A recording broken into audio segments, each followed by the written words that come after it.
Welcome, everyone, to Catalyst Energies. My name is Dee. Thank you for joining me. I am so grateful that you are here.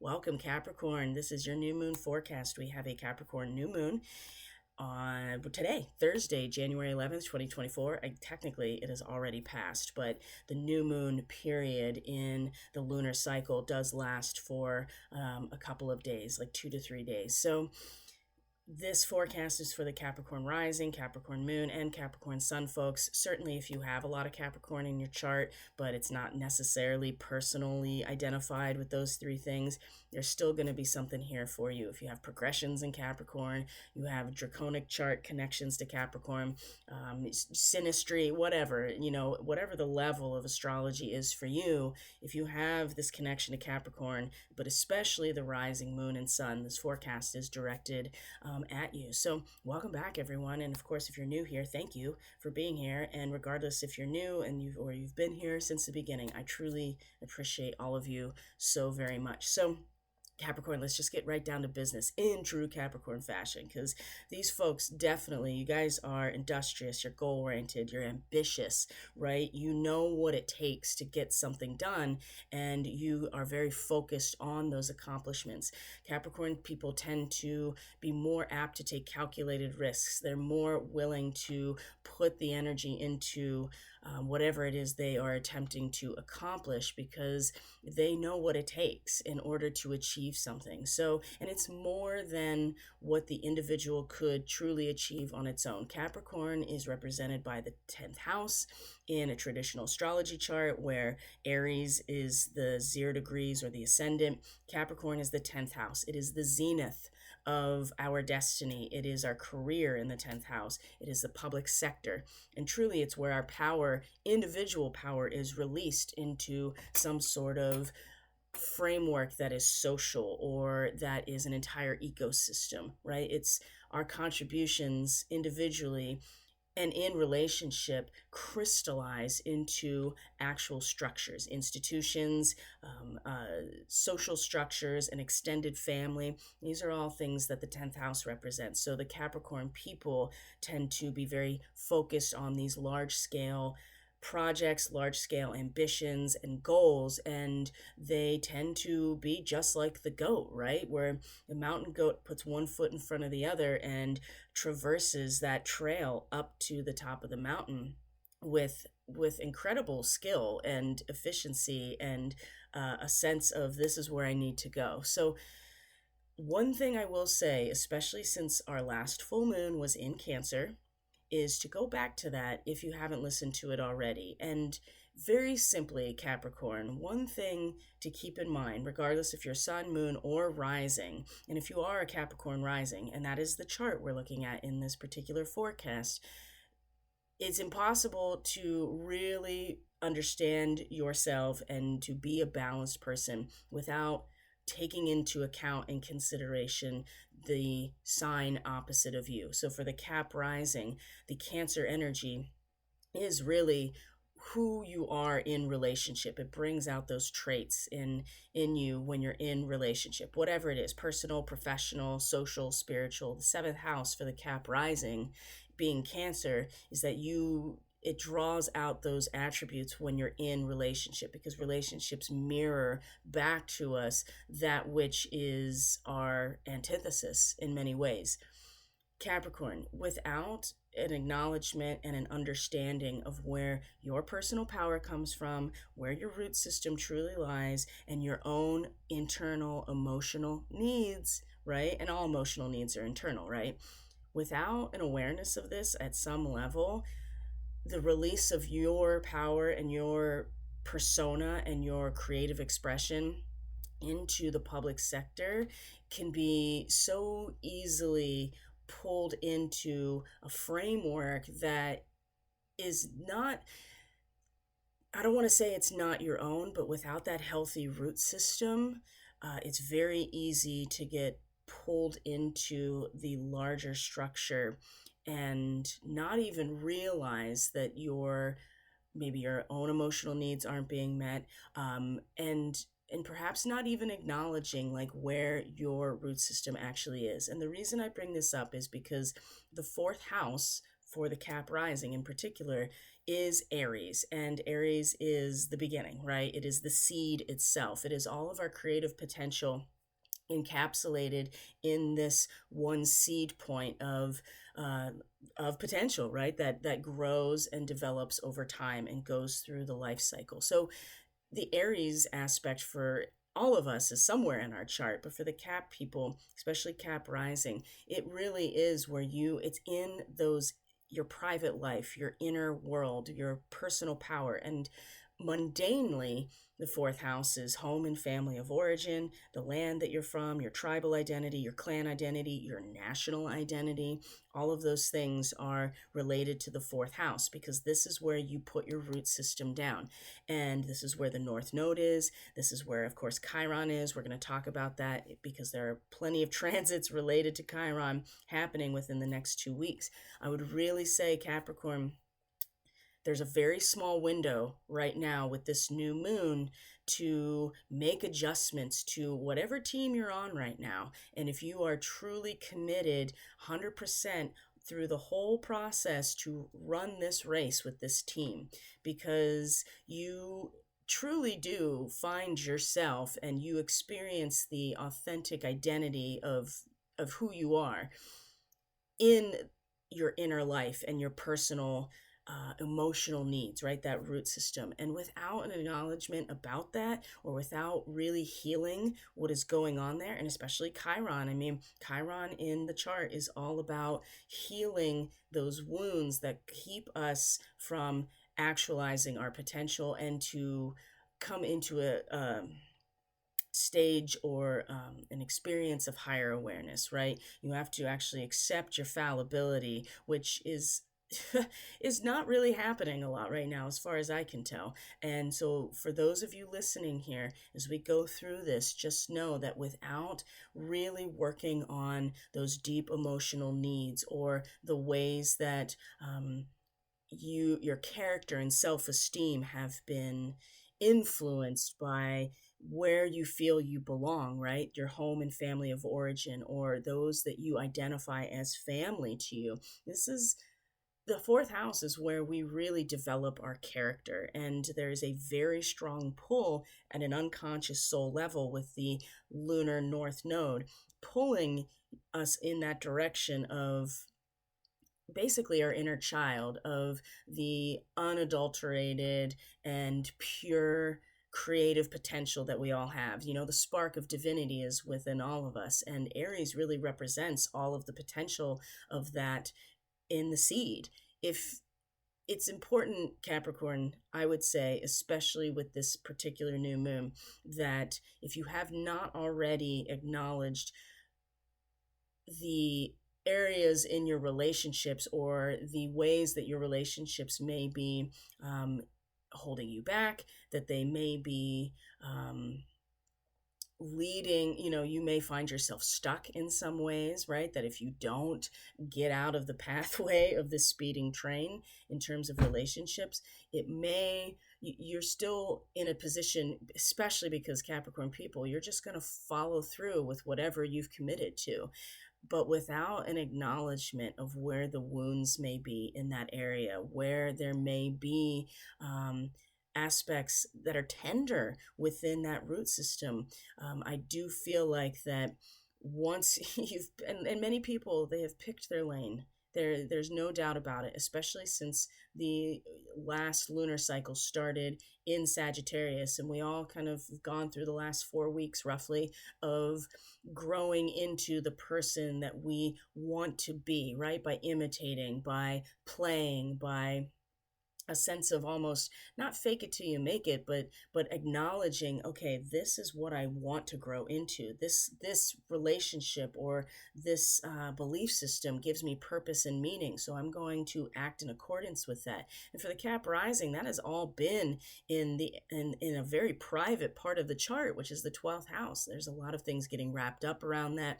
There's unseen elements to that for you, and everything has been all the personal planets, Mars, Mercury, and Venus in particular, have all been wrapping up this area for you. So now it's time to really put your money where your mouth is, truly, Capricorn, and run this race. Just know that there is a very small window with this new moon to make adjustments, right? To are you ride or die with this team, with this relationship, with this perspective, because you got to run the whole race now, because it is definitely not in the nature of a Capricorn person to completely, how do I say this, to default in the middle, right? You're going to forfeit, your position in the relay race. And I keep bringing up that imagery because 21 degrees Capricorn is, Sabian symbol wise, is a relay race. It's about the group coming together and functioning as a team, but it creates a dynamic of competition with other groups, right? So Capricorn, some people are so ready to go. They've been training, they know exactly what they're committing to, and they are ready to go. And this new moon is going to be a great activation for all of the energy that has been, all of the work, all of the training, all of the learning that has gone into this moment. And being part of something more than yourself, and knowing when to take the baton and when to pass it. And like I said, there is a very small window right now that is going to give some wiggle room to make those adjustments with this new moon. And like I said, it's like a day, right? And as we go through the next 2 weeks, you're going to see there that there will be moments and opportunities, and they're going to be difficult opportunities, right? There's going to be, like with the first quarter moon, for instance, when we get there on the 17th, we're going to see the crisis in action in terms of, do we each feel mature enough to handle the critique from those that maybe we have disappointed, right? It's one thing to train and get ready and run this race, but what happens when you fail? What happens when someone else on your team fails? What happens when the entire fan base is kind of disappointed in what you have promised because you actually aren't fulfilling what you had stated you were going to do? That first quarter moon on the 17th is going to be really, it's going to be in Aries, right? It's going to be in your fourth house of, where your personal power comes from, your self-esteem, your character. And there's nothing more character building than having the maturity to face the critique. We all hate it, right? But we all learn so much more from our mistakes and our failures than we could ever learn from when we just out the gate are successful.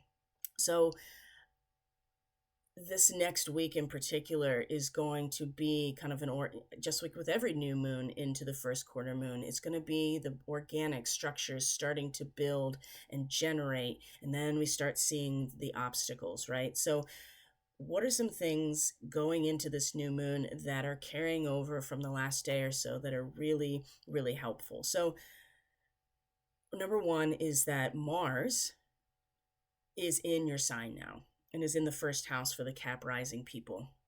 Now, Mars is exalted in Capricorn, isn't it? It is very powerful here. Mars in Capricorn is the Three of Discs or the Three of Pentacles.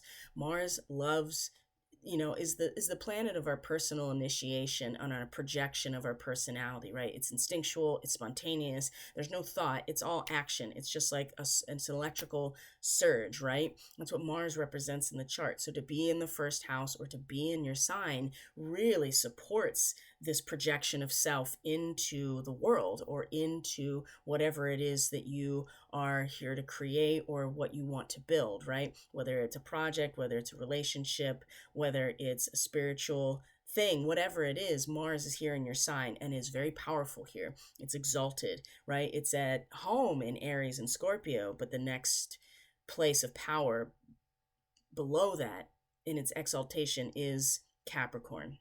So coming into this new moon period, Mars, and you can still see that it's very much in a sextile, if you look at the chart, in a sextile to Saturn. Now, Saturn is your ruling planet, Capricorn. So, Mars being in your sign in a very favorable and harmonious connection to your ruling planet is a really good energy to be bringing in with you. So, Mars sextile Saturn is really gives endurance and determination for whatever it is that you're attempting to accomplish. Now, we're talking about, the individual identity and then the third house, which is your immediate environment and how you mentally interact with that. So, the third house does represent communication and learning and language and the process of interacting with what's right around you and building those neural pathways as a result of that. So there's the daily commute that would fall under a third house. It is, the conversation with your roommates or your siblings or your cousins or your neighbors, right? It is the day-to-day exchange of information in the third house. Now, of course, when you have Saturn transiting this area, it really puts a strong stabilize and sometimes very restricting element to an area that traditionally is very mutable, right? And for you, Pisces is your third house cap rising, so it is mutable. So you have something very powerful and structuring with Saturn in an area about your mental capacity and your cognition and the way that you mentally interact with the world directly around you. So whatever it is that you are projecting from your very self, right? Putting yourself out into the world, the seed point of your own creative potential. There, Saturn is like really, I think, very much stabilizing your thought process, stabilizing and giving a form and a structure to the mental realm here so that you can project yourself into the world around you with a sense of endurance and determination, right? There's a long game here that's happening. And it's really, I think, for the Capricorn person, Saturn in this area is very much stabilizing that mental sphere for you. So that's a great transit to be bringing into a Capricorn new moon, because Mars loves to just get stuff done, right? We love to project ourselves into our contributions. And so this is really enhancing for the Capricorn person. And then the connection to Saturn, I think, is very stabilizing in terms of your mental processes.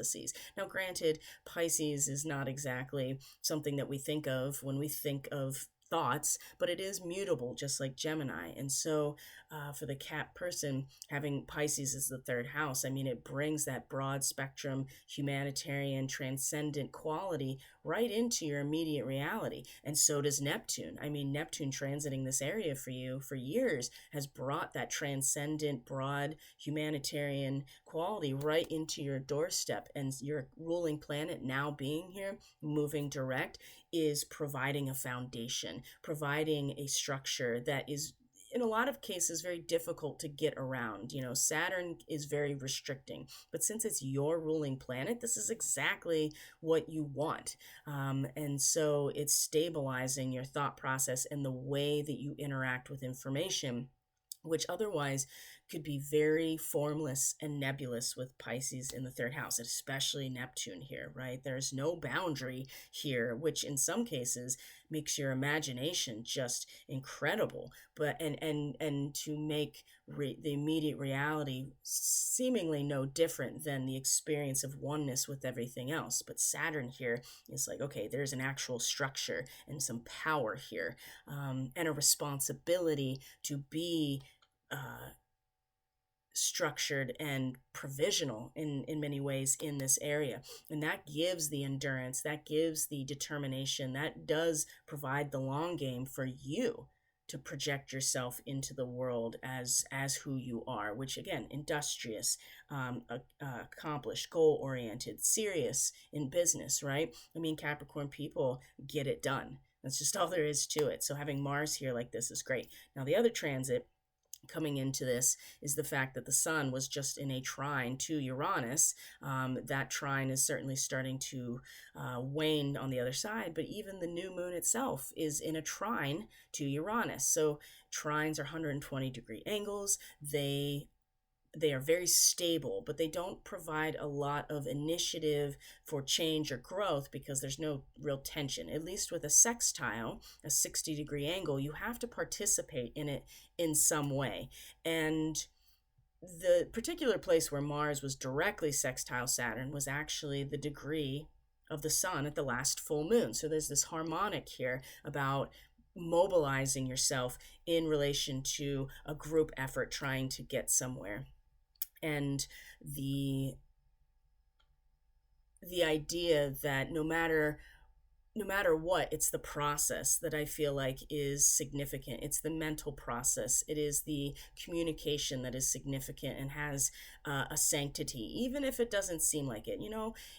I think it's hard for all of us, but Capricorn people, especially, being so industrious and having that sense of goal oriented accomplishment, sometimes it's difficult to really just acknowledge and allow for the mundane in life to be significant in and of itself. And I'd say that's the case for Capricorn people for sure, because there's so much power and there's so much sense of like industriousness that I think Capricorn people have a hard time not being like, climbing the ranks, so to speak, and like doing the things that are these huge goals in mind. And I just feel like that sextile is like, no matter what it is that you do, it has sanctity. There's sacredness in every act, even the most mundane acts. So again, there's that sextile, but you have to participate in it. Trines or sometimes make people lazy because there's nothing there. And I want you to put a pin in that because we're going to talk about another trine that could really easily.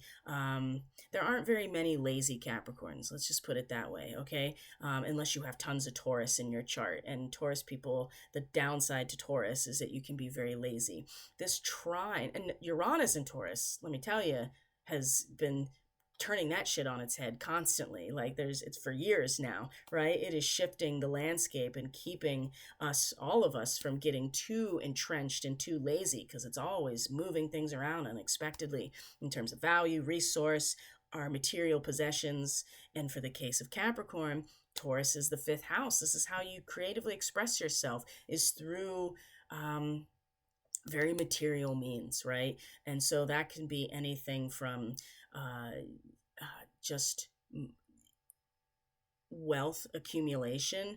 It could mean something like interior design or a sense of real material taste, right? Venus rules your fifth house. And so this can be a very strong drive to create things artistically in the fifth house, because the fifth house is how we creatively express ourselves, whether it's joy or it's grief and sorrow. It's authentic. It's our heart actually resonating out into the world. So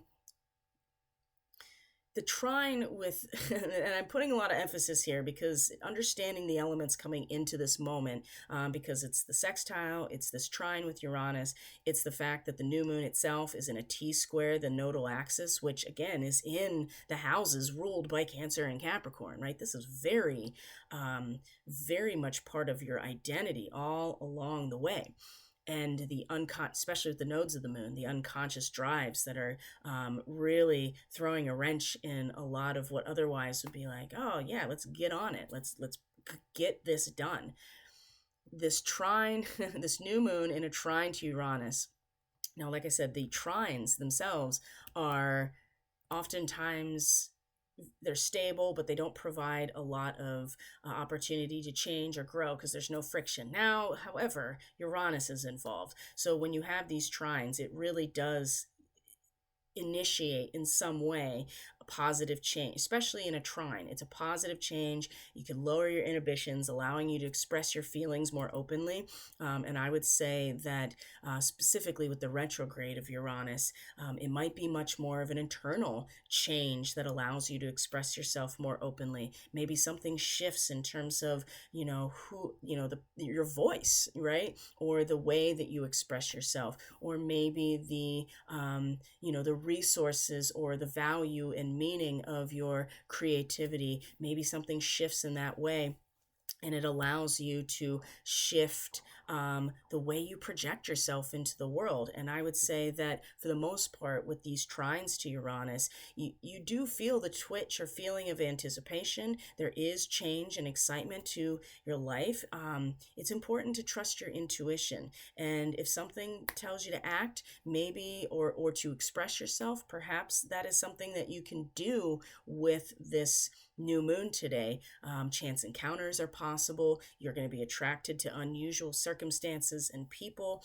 And I think that unusual or unique ways of expressing yourself are a big part of this, considering that Taurus is your fifth house. So, and and you're going to feel the need in some ways for that excitement and thrill.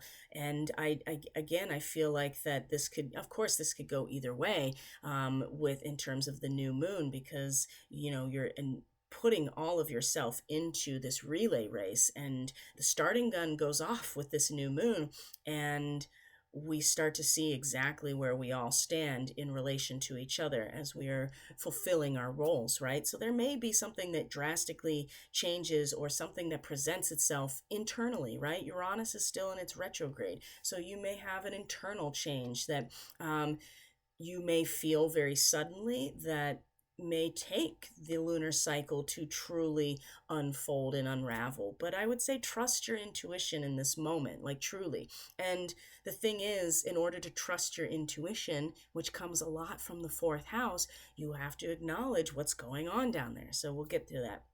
So those are the two transits that are coming into this new moon that I think are very favorable to the Cap person, that are very stabilizing, while also initiating change in terms of the way that you express yourself, or what is authentic to you, right? Your fifth house. And uh, the thing that really, the wrench, right, the monkey wrench in this whole thing, is the fact that the new moon is in a T square with the nodes of the moon. So the nodes of the moon are not and many of you already know this, but for those of you who don't, you're new to astrology, you're still learning. The nodes of the moon are the place where the lunar orbit crosses the ecliptic plane, or the solar orbit. And in astrology, it represents the unconscious trajectory of the soul. The north node, being this doodad down here, is the head of the dragon. It is the direction that we are being driven to, that we are being pulled to in order to grow, in order to evolve as a soul. And the south node is the tail, showing that it's something that we have already mastered at a soul level, something that we are familiar with. It's very much a default setting, but it's also the momentum pushing us forward, right? When you have this T square, right, you can see the natural opposition between the head and tail of the dragon that is focused on wherever the point of the T square is, which is the new moon, right? And so there are these unconscious drives for the Capricorn person into, I think, being more, addressing the who am I, especially with Chiron in Aries, right? Who am I? What am I doing here? And the deeper unconscious drive of the soul pulling us in a direction of true freedom of who we are, right? Expressing the subjective part of who we are without anything surrounding it, without anything that would manage that, right? Capricorn people are focused on capitalizing on the resources of all relationships, because when we do that, that's how we crystallize things like purpose and meaning into actual structures. And so, but this T square is creating a dynamic at the time of the new moon that I think will carry through this entire lunar cycle of okay, I'm running this race, but where's my soul actually pulling right now? And that seems to be much more in terms of the individual projection of the divine spark, and finding yourself in terms of what your emotional needs really, really are. Because if you're not acknowledging them, it doesn't matter how much you put into running this relay race. If you don't understand your own root system, and where the pitfalls are, where your blind spots are, and why your soul is pulling you in that direction in terms of going deeper into your own history, then you're just going to run this relay race and then discover, probably at the full moon, oh, it doesn't really matter what team I've been on, because I haven't even acknowledged like my own character and self-esteem and my own personal power that I'm projecting into it. I think that's going to be very difficult for all of us with the coming of the full moon on the 25th. And there are so many things that are happening even in these 2 weeks that are really big. Not not the least of which is the fact that the Sun and Pluto are conjunct at the last degree of Capricorn before they both go into Aquarius. And this is going to hit the Capricorn people the hardest because it's in the last degree of your sign that this massive type of transit happens. Now, it's not rare. The Sun conjunct Pluto every year in its journey. But the fact that it's not even the last degree, but it's the last minute. It'll be at 29 degrees and 59 minutes on the 20th of January that the Sun and Pluto are conjunct. So when we get to that date, we'll talk about it. But this T-square is going to hang over and challenge this new moon in this whole lunar cycle the whole time. And so when we have a T-square, the blind spot is this ghost point. It's the point that finishes the square, which would then create a grand square. And a grand square is incredibly frustrating, and a lot of times it feels like we're trapped within. And the only way out is through a grand square. You just have to feel into all of the frustrating angles and realize that you can't break out of it, you can't go over it, you can't go under it, you just have to go through. Now, so where's that ghost point? Well, it's in Cancer, right? It's in 21 degrees Cancer. So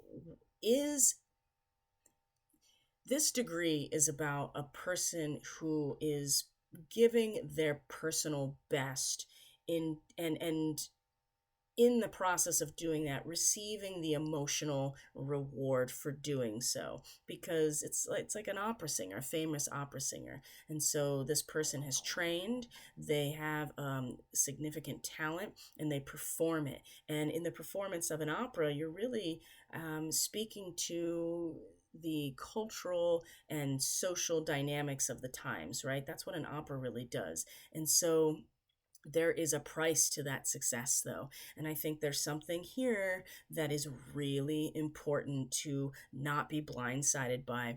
And it's so much more focused on finishing this race, doing our best, like actually winning the competition, whatever it is, right? Because the Capricorn person is projecting themselves into this situation. But if you are not acknowledging this blind spot over here with this T-square of how you're putting yourself into this situation, what are the emotional rewards that you're expecting and that you want, and is it worth it? And in fact, I wanted to read actually the Sabian symbol for 21 Cancer, just so you get a sense of this is the blind spot with this T-square. Okay.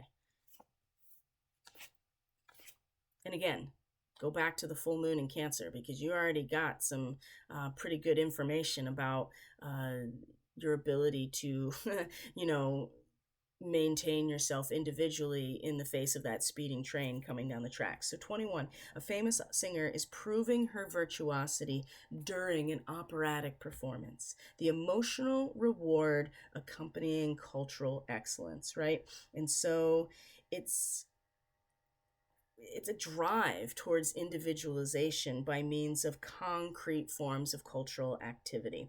And it's glorified, social success, financial success. And in the deepest sense, this symbol really, and this is the ghost point, that's what I'm saying in Cancer, the ghost point of the T-square that is imprinting itself onto this Capricorn new moon. It's a price of success for the individual. Is it really worth it? I think people really need to ask this question, because you and I and all of us, but definitely you, Capricorn, since it's coming right to the heart of who you are, the person you project into the world, the person that people see. Come the first quarter moon, a moon in the fourth house, especially because it will be in Aries. It's very sensitive, very intuitive. You'll be feeling very deeply. Can I what do I do in the face of my community, or in the case of Capricorn, in my identity, as I am addressing the fact that, am I prepared to face the critique, right? You put your best self out there, and maybe it's not exactly good enough. Maybe you just get ripped to shreds by the critics, right? Are you prepared for that? Because that is true freedom, okay? True freedom means that you are mature and responsible enough to accept the consequences of your actions as you are confronted by the audience that is disappointed by what you have given them as an expectation, okay? Because again, people have chosen their lanes. It's really clear. And are you sure this is the lane you want to stay in? Because once you take that baton, you can't just like veer. I mean, you could veer off and be like, oh no, I'm not doing this, but that's not likely, okay? I really caution people, and I certainly would encourage you, Capricorn, over the next 2 to 3 days while the moon is still in its new moon phase, to consider these things, right? And to acknowledge maybe those changes in your change of heart that Uranus will be stimulating. Maybe it's internal. It probably will be because it's retrograde, okay? Now, the one other thing that I want to bring up about this Chiron area is because now Venus is in a trine. And like I said, those trines are 120-degree angles. They're very stable, but they don't often provide a lot of opportunity for growth through struggle or friction, not like a square or an opposition, right? Now, Venus in a trine to Chiron. What I will say, and this is exactly what I said to my subscriber base when I did their weekly yesterday. And if you're interested in weekly astrology, by the way, you can go down the description box and access my website. You can access how to sign up through Subscribestar. There's a number of tiers that give different types of content exclusive to depending on what you subscribe to. It's very affordable. And part of that, the main thing is that there's a weekly astrology report that only goes out to those folks. So what I said in that particular report with this Venus trine Chiron, it's going to go two ways here. One, you have Venus in the area of your private life, right? The 12th house. This is the house of endings. This is the house where you return back to source. This is the house where you surrender to the experience of everything that you have brought forward, and in preparation for a new cycle starting. And the 12th house is very private. It's hidden a lot of times. Oftentimes people feel very isolated because they are returning back to themselves through that isolation. So a lot of times there will be experiences of hospitalization, going to prison, things like that, being very ill in the 12th house, and especially Venus, right? Because Venus rules, our bodies, the structure of our health, and what is valuable to us. Now, in the 12th house, those types of things have been kind of in the background. They have been operating in the background, and Venus in Sagittarius is certainly putting there's a lot of value in the social purpose and meaning of all of relationships, in belief systems, in understanding, in wisdom, right? And I would say, and what I said yesterday too, for those of you who did listen, Venus in a trine to Chiron has two ways of going here. Because again, the trine does not activate anything, it stabilizes things. One is that you recognize every opportunity that you have in terms of maybe a karmic element that needs to be addressed. And in the process of doing that, there is a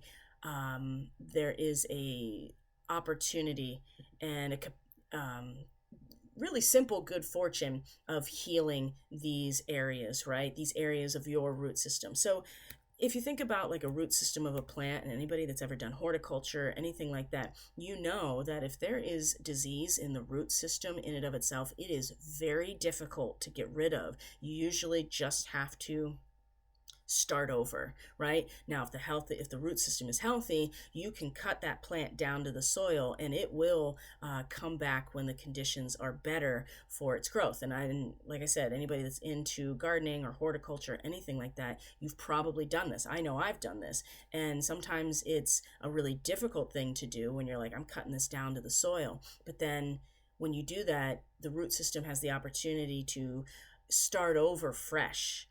And but when there is disease in the root system, right? Like if there's a fungal infection, for instance, this is just one example that I dealt with when I was doing when I was a cannabis grower. If there is if there is something wrong in the root system as it is, it's very difficult to address. You usually have to start over, and you can't really. It's very difficult to eradicate this transit. There's something in the hidden background with when it comes to relationships and when it comes to Venus ruling your fifth house. So that has to do with your expression, your creativity. When you put yourself out there, this is how you express yourself. There's something there that if you take advantage of the opportunities that are presenting themselves, there is a real strong potential to actually do, like, to initiate some sort of healing in this area, to recognize where your wounds, your Chiron wounds actually are, right? And maybe you realize that you've been attuned to something that is not helping you, or is something that has actually been working against you. So that's one potential, which is a very good potential. The other side of this is that an aimless expectation at the spiritual level or in the background, and that your delusion of adequacy in this area. Oh, I don't have anything to heal. I don't have any work to do on myself. I don't have any Chiron wounds down there in my fourth house, in the most sensitive area that any of us have, which is the fourth house. Like, the fourth house makes or breaks people, right? This is where you either develop into a healthy human being, or your root system is diseased and it creates diseased aspects of who you are. Okay. And we always have the potential to begin again from a new seed point. And this is what this new moon is really about, I think, for all of us. But this type of transit, the Venus in a trine, right? That blue bold line in a trine to Chiron at the same time as this new moon is one of those things. Like I said, it could either be an incredible opportunity for healing, and something could really start to really shift in that way, or because you are so used to the path of least resistance spiritually, that you have your delusions of adequacy in conjunction or in connection with this aimless expectation that you're just going to get what you need without actually having to work for it. You won't be able to act in your own self-interest, and this is going to be a very difficult thing to get away from.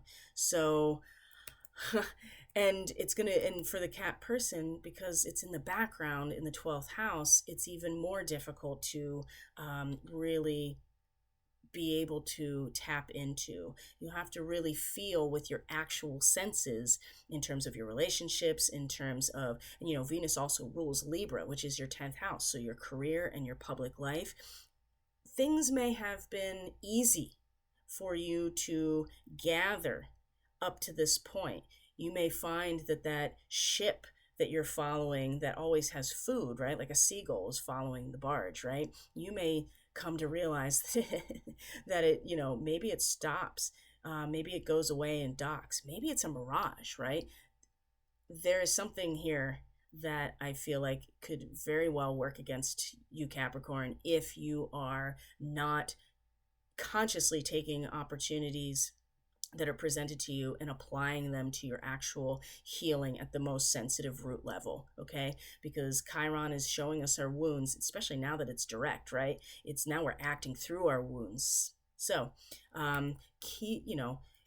it's what's going on in your career, what's going on in your public life, and certainly what's going on in terms of your own creative expression. What is it that you are expressing? What is your voice? What is the resonance of your voice? What is what are you excited about? What brings you joy, and what brings you a real sense of excitement and thrill? Or what is authentic to your heart, right? Those things may shift, and they will with Uranus involved. But this trine this trine is really sticking out to me, of just like, if you don't see the opportunities and make some change here, or at least acknowledge there needs to be healing at this level, it's you're gonna really get sideswiped, I think. Personally, that's how I'm reading it. So now we're gonna just start moving through the main transits. So Mars is going to actually come into a trine with Jupiter on the 12th, which is tomorrow, right?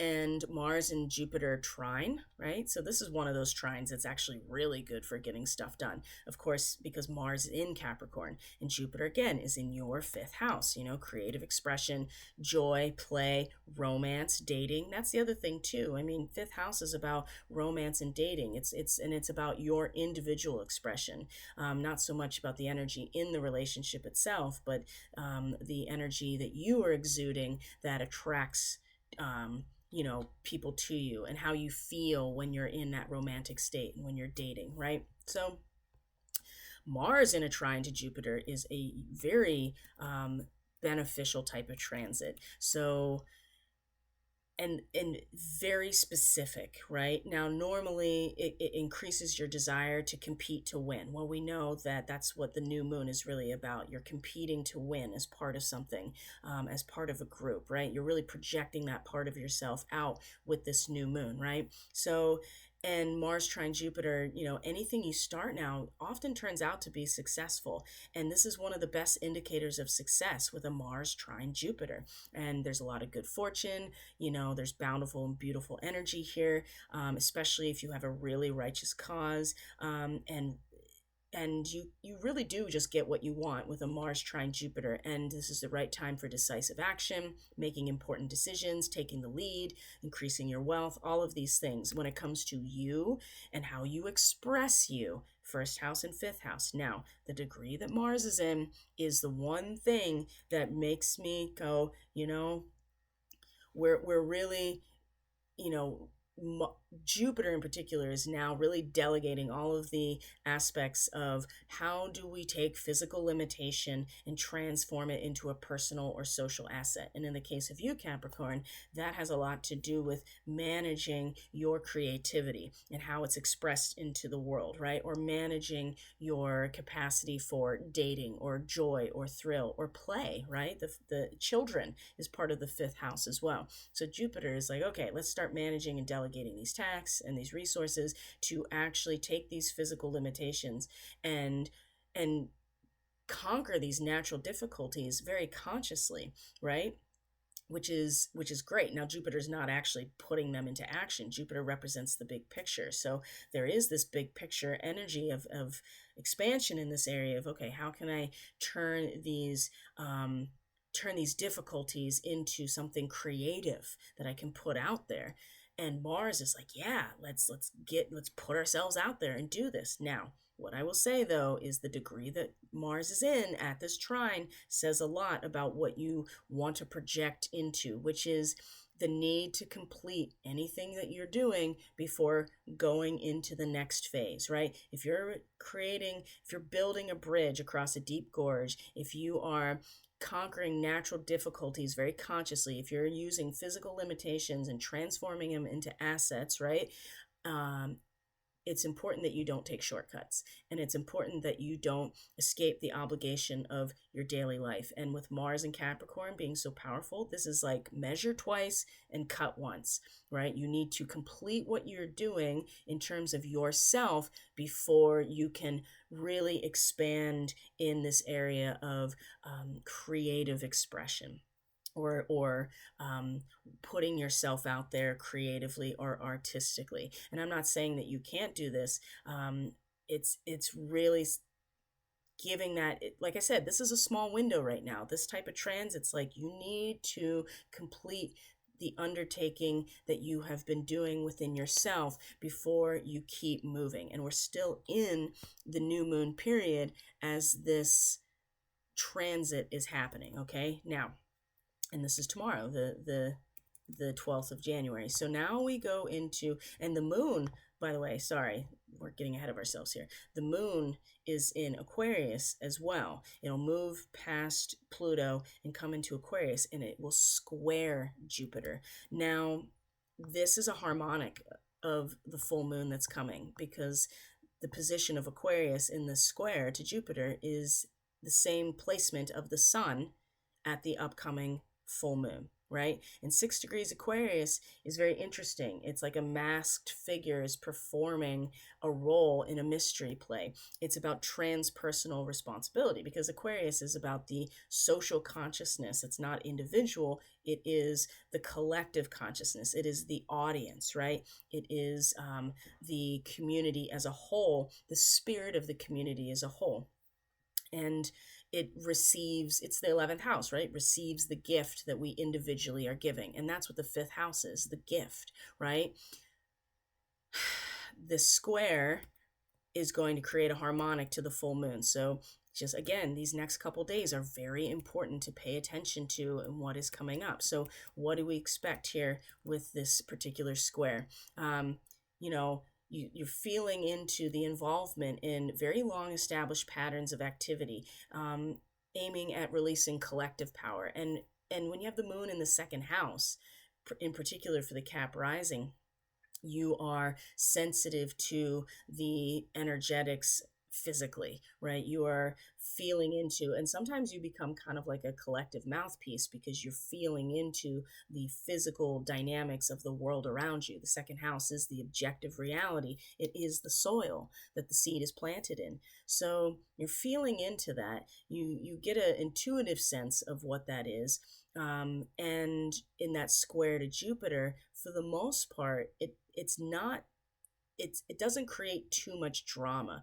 The things that you have to watch out for is that there's a tendency to be overconfident in this situation, right? There's a tendency to or lower your standards and then be overconfident. But if you are disloyal in any way in this type of transit, especially disloyal to yourself, right? If you betray yourself, it's going to lead to embarrassment when that is exposed, right? And again, feeling upbeat and optimistic is normal with this type of transit, but you don't want to be so overconfident that you overplay your hand. And I do see that a lot as well happening. So Capricorn, you are very willing to take calculated risks, and calculated is the appropriate term here. So an excellent way to avoid the moral decay in a situation like this is to share your goodwill, right? And thankfully, because the moon is in Aquarius, it'll be a little bit easier to kind of temper your emotional reactions, because they tend to be a lot stronger with a square like this, because in the friction, Jupiter wants to expand and the moon wants to get more insular. So it's a battle in a lot of ways here. And so you can find yourself being your mood's changing, your tastes are changing, things are changing here, because you start to become emotionally aware of a much bigger picture that we're individually involved in. And so there could be a tendency with this to kind of buck that in some ways, and get even more optimistic when there needs to be some sort of caution here. So I think that's really important as well. We're still in the new moon period, Capricorn, when this is happening. And like I said, this is a harmonic of what's to come with the full moon, because this is the same degrees, 5 to 6 degrees of Aquarius. That's where the sun will be. So you're feeling this, and then that dynamic is going to be way more present and visual with a T-square once we get to the full moon. So feel into that, see what it feels like, and you don't resolve squares. You lean into them, and you're like, wow, this is uncomfortable. How am I going to grow from this? So then we come into the 13th, and there is this really intense set of transits here that are on Saturday. Now, you have two aspects here they're kind of coinciding at the same time. One is that there's this mystic rectangle involved with the nodal axis of the moon, right? The natural opposition. You have the moon opposite Black Moon Lilith, so the moon will be at its perigee, meaning it's closest to us. And Lilith represents the lunar apogee, which is the point of the lunar orbit that is furthest from the Earth. these two oppositions are enveloped by sextiles and trines, and that's what we call a mystic rectangle. So this functions in two different ways. One is that these normal opposite, the tension of these two oppositions is surrounded by opportunity and stability in order to manage and get the most out of these oppositions. But the other side of that is that there tends to be kind of a bypassing of what these two oppositional energies are, because it's surrounded by trines and sextiles, and so it can contain it without us actually having to deal with it. But the other side of it is that it contains it and gives us opportunities to manage or to make the most of that energy in ways that are not completely a struggle. You can see the ways surrounding this to kind of like, okay, so, but it also boxes it in, and it can be kind of like a bypass in some ways. So normally I'd be like, make sure that you're not doing that and that you're making the most out of the opportunities surrounding these two oppositions. Well, the thing is that the very same opposition with the moon and Lilith is in a T-square with Uranus, right? Which is the planet that rules Aquarius. So this T-square is going to challenge people considerably. And again, what I do see here with this T-square in particular is that there is likely, with a change of heart, right? Maybe an inner change of heart or an inner shifting in the emotional landscape or the creative landscape of the Capricorn individual. In that process, the capacity to intuit or to emotionally pick up on the white dove bearing the message of peace, so to speak, maybe it's going to be a test, right? It's going to be a test with this T-square. And it's really, again, with the T-square, you look at the ghost point. And where is the ghost point? Well, it's up here in Scorpio. In fact, it's the 20 degrees of Scorpio, if I remember correctly, was pretty much where that Scorpio full moon was. So we've already been down here. Oh yes, a woman draws away two dark curtains, closing the entrance to a sacred pathway, the revelation to the human consciousness of what lies beyond dualistic knowledge. So what I see here is that this T-square is just going to draw out an incredible challenge here about what it is, what we're picking, and definitely for the Capricorn person, right? Because you're picking up on the social consciousness as if it's a resource, right? You are emotionally tapping into it and seemingly getting some sort of sign or synchronicity or some sort of message that like you're on the right path. But it will really only come, I would say, from that change of heart, right? And a willingness to allow that shifting landscape and to have a change of heart. People are very hesitant to allow that change or to be open to the shifting that Uranus often brings about. But I would say that because Uranus does rule the sign of Aquarius, it may not necessarily be as difficult. But this is all fixed energy, right? Aquarius, Taurus, Leo, and then Scorpio is the blind spot here. It's all fixed energy in a fixed energy grand square and a T-square. So it will not be easy. Let's just put it that way. But it will trigger a change of heart that we may find an opportunity, and especially for Capricorn, like really just be sensitive to what is presenting itself. And maybe you're going to have an opportunity to feel into something that you haven't really given yourself the opportunity to feel into before. Maybe you have been so overcompensating with Lilith in your 8th house of shared resources, of power dynamics, that you're not allowing yourself to really sink into and feel into what actually is, right? Because there's so much needing to either control or compensate for a lack of control in the power dynamics in your relationships, whatever that is. And Lilith is so difficult to deal with in astrology because the tendency is like, oh, I feel cut off and I feel frustrated and I feel empty, so I'm going to fill the void myself. And every time we try to do that, it's like trying to force the moon into that position before it's time. And I would say that we're going to get tested around this, and something is going to shift in terms of for the Cap person, especially a change of heart. It will be internal, but it also is going to open up an opportunity to be like, oh, okay, there's something here that I'm picking up on that's actually pointing me in the right direction, or certainly certifying what I've been doing this whole time. Okay. Now, it's the mystic rectangle surrounding it that I think is, you can easily bypass this energy, especially this moon Lilith energy. You can easily bypass it. And again, the nodal axis of the moon, just by being like, oh, yeah, I'm not really going to deal with those oppositions and that tension. I'm just going to surround it with, positive thoughts and the bypassing. That's just what it feels like to me. So, and I'm not saying the mystic rectangle is always a bypass. There's definitely lots of positive opportunity to deal with. I just don't think that with the T square completely involved with it, it's going to be that easy. And we're going to have to actually deal with the discomfort way more than what we're going to get out of the mystic rectangle. But we'll see what happens, right? We'll definitely see what happens.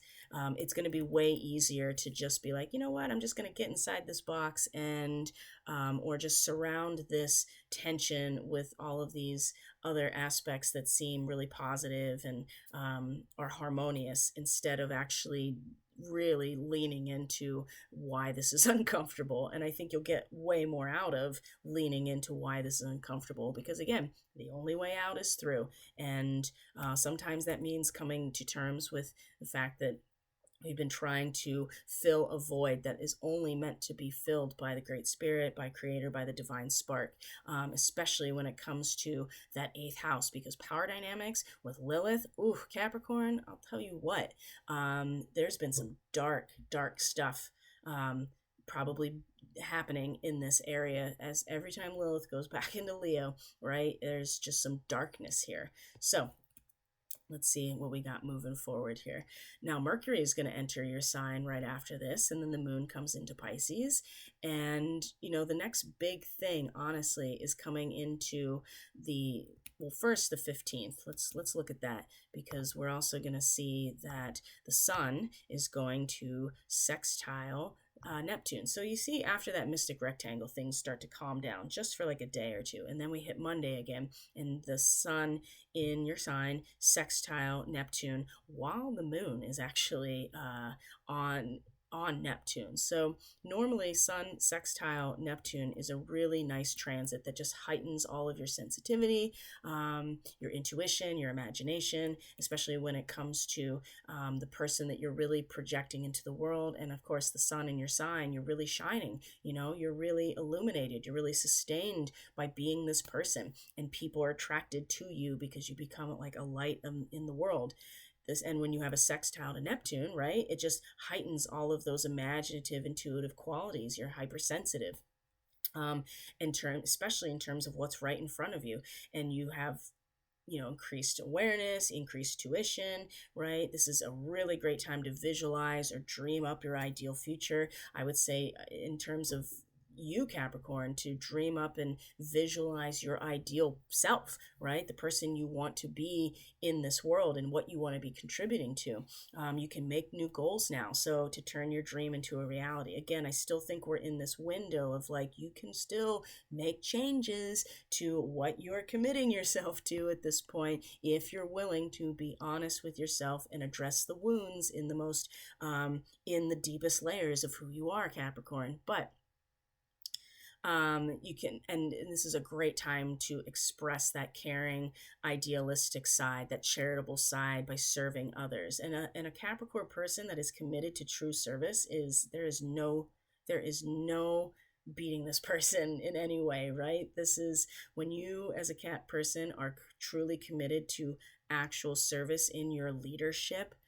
Amazing, right? And it's not exactly easy, because you have to still address those tender wounds of self in the deepest parts of who you are. And that's very difficult to do. And Neptune in your third house has been, like I said, has for years has been bringing the human broad spectrum idealistic aspect right to your front door, which in some cases it's hard to keep your head like out of the clouds or above water when you have Neptune here. But it also, this transit in particular, is really going to increase your empathy, your receptivity, all of these things. I think this is a great moment because then the moon moves into Aries, and truly the fact that the moon is conjunct Neptune as this is happening is going to be that much more sensitive emotionally to the fact that we all have our own journey, right? That we all have our own role to play, that there is no one way of doing things. It doesn't matter if you're talking about social, political, spiritual, or religious. This degree that Neptune is in is like, you know what? We all have our own path to walk as we surrender back to all that there is and come into a new creative potential, right? There's no one way of doing things. I'm not suggesting that there is no ethics or morals. That's not what I'm saying. What I'm saying is that Neptune at this degree of 26 Pisces is like, it's a really keen appreciation for the diversity of creative potential. We're all we're all children of the Great Spirit, right? We're all created in the image of our Creator, and we all come from Source. But how we express ourselves is as unique as our personalities are, and there's no one way of doing things. It's very much the fallacy of totalitarianism being brought right to your front door, so to speak. And the moon in this position, while the sun in your sign is in a sextile, it's really, there's a lot of potential here to very deeply and sensitively, imagine yourself in that ideal role. I think this is really great because and when we're in this position, right, we're in the crescent moon, you start to see the obstacles. You're not necessarily doing anything about them yet, but the potential for obstacles are starting to present themselves. So maybe something, usually this type of sextile is very beneficial. And I would say as a whole, it's providing a lot of opportunity, but it can make you so unrealistic if in fact you have not, again, addressed what's going on in the deepest part of yourselves or acknowledged your Chiron wound like at all, right? If you are still just like, there's nothing for me to work on, then you're going to be really, this sextile with the moon conjunct Neptune is just going to be that much more fantastic and almost delusional in terms of the person you're projecting out into the world. So I really don't, I feel like that you have to be really just completely out of touch with the reality of who you are or taking any accountability. But it won't last long, right? Because when we get to the first quarter moon, which is on the 17th, the moon comes into Aries. That is your fourth house, Capricorn. It's going to meet Chiron. It's going to meet her own north node. And then when she is in conjunction with the Andromeda galaxy, you're going to find that it's going to square the sun just as it's coming into conjunction with Pluto. And that's happening on the 20th. And that is a very large deal. So before we get there, though, let's bring this square up. 27 to 28 degrees of Aries, okay? And what does that represent? It represents, like I said, and before this, not only is it going to square the sun, but because Mars and Mercury are both in your sign, the moon is going to square Mercury and Mars. And so you can bet your ass that on the 16th into the 17th, there is going to be a lot of tension, disagreements, moodiness, battles, right? Emotional biases influencing your thoughts. An insatiable need to meet your passionate desires, right? And things that simmering anger can surface as irritation and annoyance and emotional outbursts. And if you're hanging on to your anger, it is very much not wise. You need to have courage. And you have to have courage to face what is causing you pain or making you feel threatened instead of projecting it out and constantly playing the victim. Because that's where the Chiron wound keeps us stuck, is that we're constantly in victim mentality. So when there just won't be any room for it when the moon actually comes into that square with the sun, because it really does mark the necessity for mature preparation and the willingness to accept the critique from those you've made promises to. And that's going to be really difficult when you are so identified with the community that you're part of, and if you're not getting that feedback that you want from them, it's going to be one of those crossroads of like, well, what do I do now? Can I handle the critique from this community, and can I make my personal concerns a matter of common welfare, and vice versa? Can I live my personal life publicly? And I think Capricorn people need to really ask themselves that, because this square is going to really challenge what you're going to do about that. Are you going to are you going to double down and be like, I don't have to answer to anybody, right? Well, sorry, Capricorn, your entire identity seems to be enhanced and sustained and projected out into the world as being part of this community. So if you're going to basically not have the maturity and responsibility to take the feedback from your community, then you're going to have a really hard time. And I just don't see any way around this. And, the new and full moon are beginnings, right? Beginnings in unconsciousness with the new moon, right? Things are growing through spontaneity and organic structures. And the full moon is full consciousness, and then a beginning in that full consciousness where the light of the moon is waning, but we have a responsibility as conscious beings to implement what we've learned, right?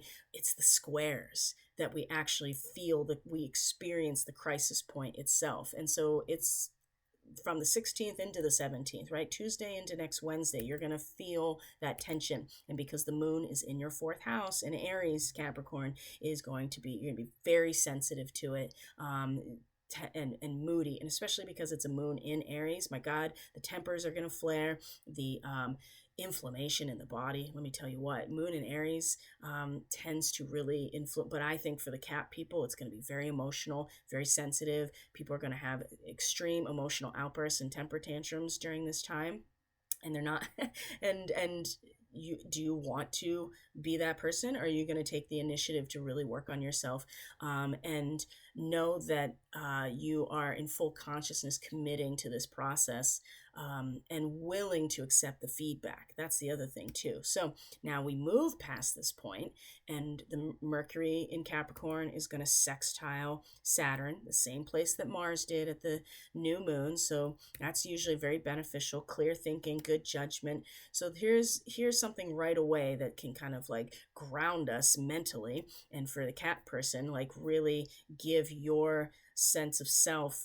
some sort of serious mental capacity here to have clear thinking, good judgment, common sense, self-discipline, and prudence, and critical mental skills can be matched by open and honest communication, right? So these can be very profound discussions for the people who are taking this seriously and willing to step into true responsibility and freedom, right? Freedom doesn't mean you get to do whatever the hell you want without consequences. It means that you are fully and capable, ready to accept the consequences of your actions, and willing to make changes based on that. So, and this Mercury sextile Saturn is going to be the mental fortitude to really, and the critical mental skills to really have some clear thinking and good judgment, and being able to talk about these things openly and maturely, as well. And maybe you have to go into study mode again, right? Maybe Saturn in your third house that is just unyielding when it comes to the mental sphere is like, listen, perhaps you have to shift your perspective a little bit in terms of where you're mobilizing your mental energies. And I don't think that's a terrible thing at all. And then the moon comes into Taurus, and it has all these wonderful connections to Saturn and Mercury and Jupiter and Mars. And so there is there are opportunities coming out of this first quarter moon that are going to be beneficial and stabilizing in a very grounding way, thankfully. And then Mercury comes into a trine with Jupiter, just like Mars did, right? Mercury is really kind of following Mars's path right now because it's still in its shadow. That's the other thing I want to bring up here, is that Mercury is still in its shadow, and that means that we're still going over territory we've already been in. So that's something else. Not for long. Mercury leaves its shadow on the 20th, the day that the Sun and Pluto come into their conjunction. So in the meantime, Mercury, still in its shadow, comes into a trine with Jupiter, and this is optimism, good news, really great for research and study. So you may find yourself really, really challenged by certain things. And maybe the way that you have been projecting yourself, you're getting the feedback that it's like, am I really ready? Am I really wanting to continue putting all my effort into this, right? Is this really where I want my contribution to go, and the contribution of myself to go? And so this trine is going to be an opportunity to, plan a new journey, right? Open-mindedness and a progressive outlook, right? Ideal time to clean up and organize your life. And it has a lot to do with identity, of course, with Mercury in Capricorn, and the person that you are. And then Jupiter in Taurus. It's like, this is managing how you express the person that you are, whether that be through your emotions, through your creativity, through your artistic pursuits, through your dating and romance, through your play, right? All of these things. This trine is really good. And business dealings can go very well with the Mercury trine Jupiter, especially in the earth signs. So, and like I said, optimistic. It can be very optimistic and an ideal time to clean up your life. So, of course, with everything, with a trine, right, it doesn't provide a lot of impetus to make change.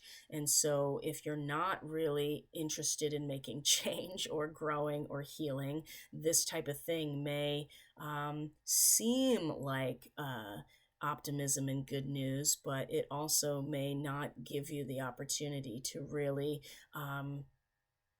increase your knowledge or expand your horizons, right? And part of that is you have to leave the old way of doing things behind, right? You have to actually embrace a new quality of being when it's revealed. And when you can do that, then I feel like you're able to really speak to that. So now, Venus is going to square Neptune as well. And again, this square is Venus in the hidden realms in a square to Neptune. And oftentimes, a square like this can lead to insecurity about yourself and your appearance. And I think that the insecurity is something that you're going to kind of privately hold on to, or in a spiritual way, maybe you're feeling it or experiencing it within yourself, but it's kind of private and you're not really expressing it very much, but you still are going to be struggling with poor self-image. And it's mostly because I think that there has been an ideal that we've all been maybe committing ourselves to, finding purpose and meaning in, that is no longer relevant. And it needs to be kind of wrapped up and finish its cycle. But in that process, because we've put so much of ourselves and our meaning and value into this ideal, and Neptune coming into square, I think you can have a lot of disappointment, insecurity about yourself. You could feel like you could have this kind of poor self-image. You might be feeling embarrassed of yourself. There is a tendency to over-idealize things at this time, and Neptune in your face in your third house is going to be like, there's no honor in holding on to something that really doesn't provide the real purpose and meaning anymore. And people are very hesitant to do that, right? They don't want to let go of the ideal because their entire identity may have been based on it. But I would say that there's a lot of disappointment that can come from this, and leaving us susceptible to disappointment, being taken advantage of. That's a big one as well, right? That somebody can kind of swoop in and give you something to attach meaning to, because the meaning that you had been really just waving the banner of is not not worth it anymore, or does not provide the meaning and purpose that it used to, or maybe it never did. It was all based on a ruse, right? And there's a heightened need for tenderness and affection. And again, this can lead to a new relationship, but it can also be very confusing, or a new mental concept. Again, you might find yourself getting pulled into a new narrative, basically, in order to fill the gap of a narrative that is proving itself to be not ideal anymore. So you just don't want to get pulled into being a doormat in some ways, because you have poor self-esteem and stuff, and you're feeling disappointed by what's happening. So you can see very easily how that could lead people down, down the path of the Pied Piper, basically, because you are feeling insecure, you are feeling embarrassed, you are feeling like, you can't really, you're feeling bad about yourself, basically. A moon square Neptune definitely can do that. So now we're going to talk about the 20th. Oh boy, because this is going to be a huge power move right here. So you can see already that the Sun and Pluto are coming into conjunction with each other. And it's at like the last minute of it's at the last minute, basically, of the of Capricorn, right? 29 degrees 59 minutes. So we'll just keep it here just to show you that it's in your sign, like the last minute of your sign, Capricorn. So what does it mean to have a Sun conjunct Pluto? Well, it dramatically increases your power. And the last degree of Capricorn is really about the top of the pyramid. It is about it's about the cabal, right? It's about the secret group of people responsible for making decisions. Now, if you want to think about that in a less literal context and think about it more as in the culmination of your Capricornian identity, this transit is going to increase that power and ability to influence the outcomes in your life in terms of the person you are projecting yourself out into the world as. This increased intensity can lead to power struggles, okay? Big power struggles are coming with this conjunction, especially for the Capricorn person. So you may have to handle underhanded tactics such as controlling and manipulative behavior. And as a Capricorn, you are very likely going to be the person that is dishing it out. You also may begin to feel paranoid, but it's possible that there's a reason. Just because you're paranoid doesn't mean they're not after you, right? And so be very mindful of this. And this behavior can easily lead to your undoing in this situation. Now, the benefit of this and how much power you have access to in terms of your identity, Capricorn, is that the capacity for deep research, investigation, and getting insights into your own destructive behavior is incredible. This is an excellent time to get to the bottom of those difficult relationship issues, right? Complex relationship dynamics will become more apparent to you. You're going to start seeing like, oh, this is the dynamics of the team that I'm running this relay race with. Do I even want to be part of this? Much of the insight you gain can occur more in the kind of background level, and you'll find yourself projecting that self that is being that you're gaining insight about. So you might come off really strongly. That's because things are happening in the background. And I would say definitely with all the Sagittarius energy in the 12th house, it's been happening. But you may come on too strong, and others may feel like you are like peering into their soul, basically. So Capricorn, avoid interrogating people in your lives. Use your increased power in this moment to make positive transformations around you. Being selfless will bring the best results. Like I said, a Capricorn person in true authentic service, you can't beat it, right? These are people who get stuff done, and they are absolutely they know where their power comes from. They know what drives them emotionally, and they know what and the price of the success for being of service is totally worth it to them. But that means being selfless, and that's something Capricorn people can do, but they have to acknowledge what their emotional needs are in order to do that. So you may experience something dramatic. We're all going to experience something dramatic and upsetting with this conjunction, because it's the very last degree of Capricorn, and then they both move into Aquarius on this day. So see it as an opportunity to start from the ground up. Capricorn, you may find yourself just burned down to the ground. Remember what I told you? Cutting the roots down to the soil. If your roots are healthy, though, this is a start from the ground up, right? If this transit it favors transformation and soul evolution, and we all know at this point that this is going to be capitalized upon by those who are trying to force these transformations for their own benefit. Don't be one of these people. You know, you're going to have to you may have to withdraw and look at the situation first, and then there'll be like a rebirthing process in the meantime. And so the potential with this transit to really address those dark and sinister areas of your own life is substantial. But if you are not even acknowledging that this could be part of your life, I don't even, you know what I mean? You're just going to come on so strong to people and be so intense that you're going to basically be the agent of your own destruction, okay? And this transit can clean up so much garbage in your life and in your persona, the person that you are, Capricorn. It's very full of opportunity. So then the sun comes into Aquarius.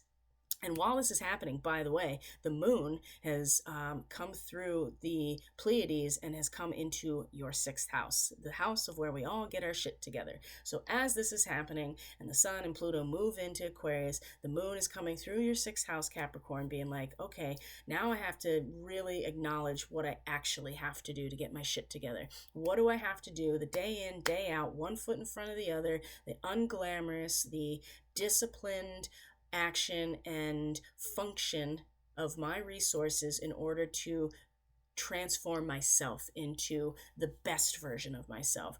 So while this is all happening, so you have this incredible transit that is going to flush out so much if you allow it, and then this internalized experience and a sensitivity to be like, okay, now what, right? The root system, maybe it's still here. What am I going to do with it? Because that's what happens in the sixth house, right? It's the functionality of your root system. And maybe the root system does have to, you have to start from the ground up and be willing to be open to that. Because that's really, really difficult. There's no doubt about it. And plus, the moon is going to be in a square to Saturn during this time as it goes through your sixth house, which is your ruling planet. So it's definitely going to be challenging, right? You may find that so much of your life is going to have to is in the process of changing in order to ultimately eliminate all of those destructive patterns and behaviors in who you are, okay? And you may have to start from the ground up. You may find that your actual entire personality is getting cut down to the soil, and that's scary, right? But you're a Saturn ruled person, right? Like, you know, in the end, there's no defying natural law. And as long as you're aware of that, then you know that you're always provided for in the natural course of events. And even if you're cut down to the soil, that doesn't mean you can't grow back even better than before. And that's what I have a plant that I inherited from a relative who passed away a number of years ago. And when I got the plant, it really struggled in that transition, and it started to get sick. It started to have aphids, right? It started to have all these problems. And I was like, you know what? And I tried to treat it and all these things. And finally I was like, you know what? I'm cutting it down to the soil. And that's what I did. And you should see it now. It's beautiful. It's healthy. It's lush. It's growing back because it didn't have to struggle with resources to fix problems that were really not able to be fixed. It just cut it down to the soil. So Capricorn, don't, if anything, you're pretty much primed to do this anyway, because you know that it's bigger than just you, right? But this is so much. Everything about this whole cycle is so much about you as a person, right? And we need you to be real with yourself and to do this work, because you're the Capricorn people are the leaders. They are the ones that get stuff done. They're the ones that contribute so much to the structures that benefit all of society. So that's important. It's important work, Capricorn. I can't stress it enough. Now the moon will come into Cancer. Venus will come into Capricorn at the same time. So Venus is going to come into your first house. Wow, you're going to start feeling it, and who you are is going to become, I just feel like it's going to become very mature, right? It's the third phase of the threefold feminine, right? The maid, the mother, the crone. There's going to be a sense of wisdom that comes out of this. I really feel like while the moon is in Cancer, right, which is the sign opposite of you, and it's home. So it's going to become very sensitive to that as well. And then when the moon comes into Leo, this is where we have the full moon in Leo. So we'll talk more about that. I invite you to consider subscribing at the $5 level so that you do get weekly astrology reports. You also get access to the group calls every month with the group, and we have a private Telegram chat group just for those subscribers. But we're going to be talking about this full moon. We're going to be talking about what to expect as it leads up to it. And of course, we're talking about the area of resource, right? The second and eighth house. And so you're going to, Capricorn, you're going to have a really strong revelation in terms of that it's going to be like a magic mirror for you in the eighth house. You're going to have to see yourself in the mirror come this full moon. And you know how it is with that in the eighth house. That is where people turn around, run away screaming because they can't deal with the antithesis of who they are, and they can't necessarily handle what has been generated in the context of their relationships that is their own shadow, right? The benefit of that is that when we acknowledge that we all have a shadow and that we integrate it into who we are, we become whole, and we can let that part of ourselves go. We can give it up, leave it and surrender it, and actually come out of it brand new. But that's going to take some serious willingness to face that part of ourselves. And I really, there's people I'm thinking of in particular that I'm like, man, if that could happen, it would be like a miracle. And other people that I'm like, wow, you've been doing so well, and I can just see how this is going to just springboard you into the most remarkable stage of your life, right? Especially since Pluto has now moved out of your sign and won't come back into it. So you've done so much work, Cap, and it really does require, though, that you are being honest with yourself